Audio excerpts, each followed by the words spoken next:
What happens when you take some of the greatest creative minds on the planet and combine them with puppets? You get Labyrinth. And here are some things you may or may not know about it. The movie started off as a collaboration between Muppet Jesus, Jim Henson, and artist Brian Froud. They had just worked together on The Dark Crystal. Combined Monty Python's own Terry Jones, who, in collaboration with a couple other people, wrote the screenplay, executive producer George Lucas, and of course, David Bowie. What a team! It follows the story of a teenage girl named Sarah, played by a very young Jennifer Connelly. After she wishes her baby brother away to the goblins, she must travel through a maze to rescue him from the Goblin King, played by David Bowie.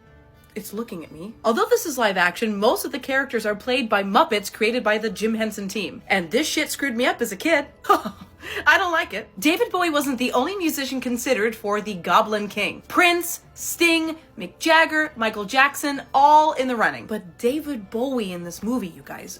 Oh, and speaking of the crystal ball tricks, they were not done by David Bowie, but they were also not special effects. Juggler performed them all live and without being able to see his hands. He was reaching around David Bowie. Remember the Dance Magic Dance scene? Of course you do, if you've seen the film. Well, they used about 48 puppets roughly and like 52 puppeteers just to make it happen. Oh, and speaking of this baby, that is artist Brian Froud's son, Toby Froud. And he became a puppeteer, filmmaker, and artist just like his parents. More than one Henson worked on this film. Cheryl Henson puppeteered one of the Fireys, and Brian Henson was the voice of Hoggle. Speaking of Hoggle, it had 18 motors in its face and had to be controlled by 4 people. The actress inside did all of the body movements, but none of the facial expressions. Oh, and by the way, the Hoggle puppet was actually lost in transit at one point, and so now it's at the Unclaimed Baggage Center in Alabama, on display. The helping hand scene was the hardest to film. They made over 100 pairs of gloves for the movie and everything had to be choreographed. Aw, Ludo! Ludo's a big boy. He started off at around 100 pounds. They had to cut him down to 75 and it still took 2 people to work him. Okay, these door puppets were a lot. They're fully animatronic and took several puppeteers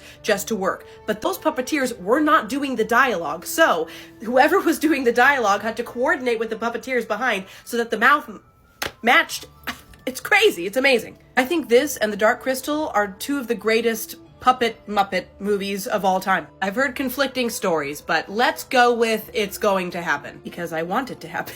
Robert Eggers is apparently going to be making a Labyrinth sequel. I think he could be the one to do it if it is to happen. Okay, one last thing. I always loved the ballroom scene. Look at her. Look at him. Why don't we have balls anymore? I guess we do. I just am not wealthy enough to go to any of them. What did I miss? Tell me in the comments. Like and follow for more!